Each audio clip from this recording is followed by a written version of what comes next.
Good evening, beautiful people. It's your girl, Shanetta Dudley, coming back with another vlog. Today is Sunday, April 4th, and today we're going to be talking about gastric sleeve surgery, the process that I had to go through, and where I'm at in the process right now. But first, guess what I have for you guys? You know it. You know I've been on Amazon again, right? I can't stay off of it. It's like an addiction at this point. But I just want to show you a few quick gadgets that I got. Um, some are organizational and some are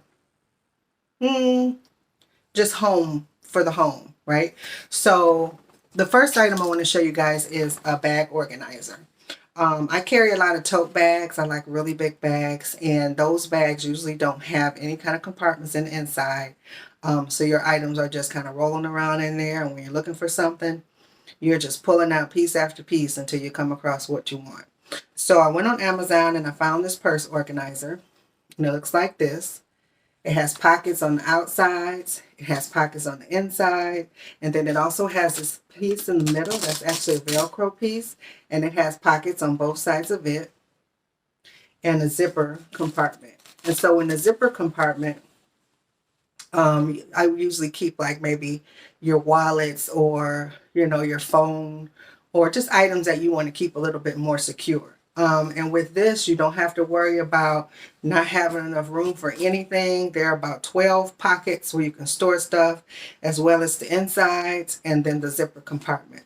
And these come in a lot of colors and a lot of styles, but I just chose to get black because it's easy. It won't get dirty when you're switching it from purse to purse, and you don't have to worry about, like, if your purse has a lining that is lighter color. I haven't noticed that color is running off on anything, so you don't have to worry about that as well. But if you're still kind of worried, they do have like lighter colors like beige and tan. I don't think it came in white, but pretty much every other color than white. The next gadget that I saw is actually called the sleek socket. So this piece is good if you have items, big items or big pieces of furniture that you want to push closer against the wall, but you can't because those plugs kind of stick out. This will allow you to push your furniture closer to the wall. And so what you would do is you would just plug this socket into the wall, and then you would plug whatever your item is into these plugs here. And I chose a 12-inch length for the what do you call this, for the plug, but they come in, I think, 6, 12, and 8. And then I think you can get these in actually a 5 socket instead of a 3, but I chose 3 because where I'm plugging this in, I only needed like 2 of these. So, and this is also great too if you have kids and you don't want to put that regular socket cover on there because it doesn't allow you to put a plug in, or you have to take it out to put the plug in every time. This will cover up the sockets, and then you just have these, and this you can stick behind the wall and push your furniture up against it, and that way your kids can't get to it. The next item is along the lines of sockets. And so these are called smart plugs. It's actually called the wireless remote socket. And so, actually, probably should do it this way. The wireless remote socket. And so it comes, I got the 3-piece, and it comes with the remote. And so what this does, like if you don't have an Alexa, I know some people are against like smart plugs and smart software like Echo Dots, Google, whatever it is, and then Alexas. But I actually have an Alexa here, and I use it pretty much every day. But there are also plugs or outlets in the wall in different places of the home that I wanted to do a smart socket, but I just didn't want to pay for it. I didn't want to pay that price again for a smart socket. This was about 25 bucks, and it comes with, like I said, the socket, and it comes with the remote. It's super easy to program. You don't need to download any kind of app on your phone. You just plug it into wherever you want to plug it in. You'll set it on this remote. You're good to go. So the remotes are numbered. And so what you'll do is you'll just plug in the socket, and then you'll just push whatever the number is for that corresponding remote here. The light up here will blink. You're all set. And so you need to turn on and off. But before you do it, you need to make sure that the lamp or whatever you're plugging in and programming is turned on when you turn the socket in. So you'll put the socket in, you'll plug in your, for instance, a lamp, and then you'll turn the lamp on, then you'll program it. Light blinks, you're good to go. So whenever you want to turn that lamp on, you just turn your remote on and you're good to go. And I think there's like a 200 feet range on that. So if you're like in that room or maybe in the next room, it'll still work, but it's not a where you could like be coming in from outside of your house and turn it on. It's not like that. It doesn't have that much range. There may be some on there that have a little bit longer range, but I just needed it for like one room. The next thing I want to show you guys is a sunglass case holder. And it's pretty big, so I'll try to do this in real quick. I'm going to be hiding behind it so you guys can see it. So it's a sunglass case holder. It holds 18 pair of sunglasses. You can see here. And so you just put your sunglasses in, arrange them however you want them, and you'll snap the lock, and you're good to go. The case is pretty sturdy. Like I said, it has a lock on it, so you don't have to worry about things falling out. It's easy to store. You can slide it under your seat in the car, or put it in your trunk, your back seat, wherever. I like to keep mine in the house, and then whenever I'm leaving out, I just grab whatever pair that's going to match the outfit of the day. And that worked really well for me. I found that I was keeping a lot of my sunglasses, like probably most people, in the middle console in the car. And so when you go to grab a pair of sunglasses, you got to pull them all out. The ones you're looking for are never in there. Then you find a pair that you think you're going to wear, and then the lenses are scratched because everything's just in there, just rolling around in the middle console. So it's easy to store, and it's better care for your glasses. So that's it. I just had a couple quick gadgets. So now let's talk about this sleeve surgery. So I started the process for the sleeve surgery in October of 2021. And I decided to go ahead and do it because of the weight gain over quarantine. You know, as everybody was in the house, we were living a very sedentary lifestyle. So, you know, put on some extra pounds, and it just wasn't coming off like I would like it to. So, for health reasons, I decided to go ahead and do the surgery. Now, I did tell you guys that I do have systemic lupus, which is an autoimmune disease that it kind of attacks, you know, your body because it thinks your body is a foreign object. And mine's actually attacks my kidneys. So I have, as well as like the normal fatigue and the body aches and the muscle aches and the whole slew of other symptoms with lupus. You also have, you know, weight gain if you're on certain medications. So for the lupus, I am on steroids. And for a period of time, I was on a severely high dose because my lupus was just that bad. We have what is called flare-ups. And you don't know what triggers it. It just happens, and it could last, you know, it just depends on how long it could last. It could last days, weeks, it could last a month. It depends on how severe your lupus is. Everybody who suffers from the disease, it's something different. No one is the same, right? So, like I said, mine attacks my kidneys. I was actually hospitalized for that for a few weeks. I've also had a stroke. I've also had 2 total hip replacements. I mean, this disease has really ravaged my body. I've had chemo, and the list goes on, and I can probably talk about those, you know, in a couple other videos, but today we're just focusing on the sleeve surgery.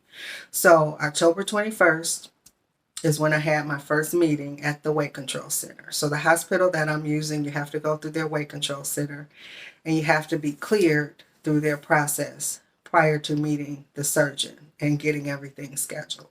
So you have to meet with a surgery coordinator, and they're responsible for dealing with your insurance company and kind of getting you pre-approved for not only the surgery, but the the process that you have to go through for the weight control center. So you have to meet with the surgery coordinator. Then you have to meet with a registered nurse, and then they'll go over all your medical history. They'll explain the surgery to you. You have to watch a video. You have to watch actually a few videos throughout the process, but you have to watch a video. They're going to talk to you about which surgery is best for you. Is it the sleeve or is it the bypass? Is it the lap band? They'll talk to you about that, and you'll decide which option is best for you. I chose the sleeve. And then you'll have to meet with the exercise physiologist, and they'll talk to you about your lifestyle, your work. Are you sedentary when you're at work? Are you moving around? They'll ask you about your exercise history prior to the surgery, and then they'll come up with a plan for you. Sorry, I was trying to think of what. So they'll come up with a exercise plan for you to help you reach your goal. So when you meet with your RN, based on your current weight, they'll tell you how much you need to lose prior to surgery. So mine was 15 pounds, right? So it's based on your current weight when they weigh you in. Because the first day you go to the weight control center, they'll weigh you in, and they're supposed to do a body scan, but I didn't get a body scan done. I'm not sure why, but they do a full weigh-in. Each time you go there, they're going to weigh you in, and you cannot gain weight. If you gain weight, you risk being kicked out of the program, and you have to start the process all over again. So you have to make sure that you're maintaining your diet and exercising throughout, because you don't want to get kicked out of the program and start over, because it is a lot and it is a long process. So you'll meet with those three, and then you also have to meet with a nutritionist. They're going to go over, your food intake. They're going to make you do a food diary, and it's a real food diary, like what you would eat if you weren't dieting or trying to lose weight. And then they'll ask you about the kind of foods that you like to eat, and then they'll talk about ways that'll help you reach your goal, right? Reach your goal prior to surgery. And they'll usually suggest 2 liquid meals and then 1 actual real meal. So the liquid meals are usually protein shakes. And so they'll give you a list of protein shakes that you could buy from the store, or they have some in-house at the center that you can purchase. And then they'll also suggest snacks, certain fruits, and then protein bars, which I found the protein bars are disgusting. So I just have fruit, or I'll have another shake, and as my snack. And then the last person that you're going to have to get cleared by is a psychiatrist. So the psychiatrist is going to go over your complete history from when you were a child up until adulthood. They want to make sure that mentally you are capable of handling the surgery, because the surgery isn't a quick fix, right? You're going to have to adjust your whole lifestyle after you have the surgery. You're not going to be able to eat the way that you did before you had the surgery. You're going to be eating a lot less and a lot more frequently. So you're going to have to train yourself to make sure you're getting the amount of water that you're going to have to get in, and the amount of protein that you have to get in. And so they're going to show you, prepare you how to do that when you meet with the nutritionist. So you'll meet with the nutritionist and the exercise physiologist before and after your surgery. So they do have aftercare. And so you meet with them after the surgery, and they'll, kind of help you go out through that process. And this is like 1 or 2 years after you'll continue meeting with them. And then they also suggest support groups. And I found that those are really helpful, because there are things that you'll find out in the support group that you may not find out when you're talking with all these doctors that you're meeting. So, certain things like how to prepare for the surgery, what you need for when you get out of surgery, what your support person is going to be able to, or going to need to do for you after surgery. Because when you get out of surgery, you're going to actually need somebody to be with you, around the clock for at least the first few days. They say the recovery time for most people is like 3 to 6 weeks. They don't want you to do any exercise until you're clear, and that's usually 6 weeks after. So after you have your follow-up with the surgeon, they'll tell you whether it's okay or not to exercise. My surgeon said it's okay to walk and that's it. No lifting weights or anything like that until you're cleared to do that. So after the surgery, you are okay to walk. And that's not like walking up hills and stuff, just walking on flat ground and, doing your exercise that way. So it's kind of a long process, and I will say you need to be prepared because there could be some setbacks. And in my case, there have been a lot of setbacks. At first, it was COVID, right? So around November of 2021, the numbers start spiking again. At least they did here in Michigan. I'm sure they did all over the world, but in Michigan they did. So the hospitals canceled a lot of elective surgeries, pretty much all elective surgeries. So anybody who was scheduled to have surgery December, January, and beginning of February, all those surgeries got canceled. So they are ahead of me now. So when they get rescheduled, they'll be ahead of, anybody else who came, after that, of course. So they get preferential treatment.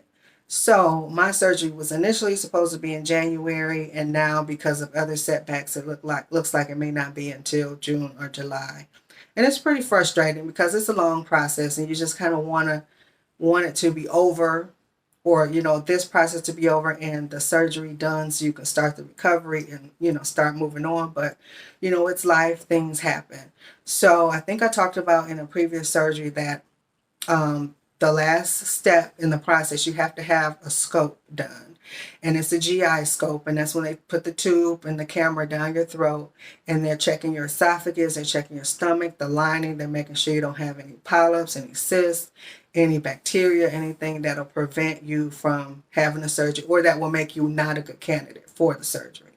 So when I had the scope done a month ago, they found that I had an infection in my esophagus and a condition called gastroparesis. So gastroparesis, they told me, is when your stomach is slow to empty food. So you know how when you have a surgery and they tell you not to eat after a certain time prior to your surgery, like the day before? So I didn't eat anything anything during that time frame. And when they went to do the scope, there was still food in my stomach. So that's how they found out that I had this gastroparesis. Also, they found that I had an infection in my esophagus, which I had no symptoms to that, and they were pretty surprised. They said the most common symptom is pain when you're swallowing. I didn't have any of that. So it's unfortunate, but it's good that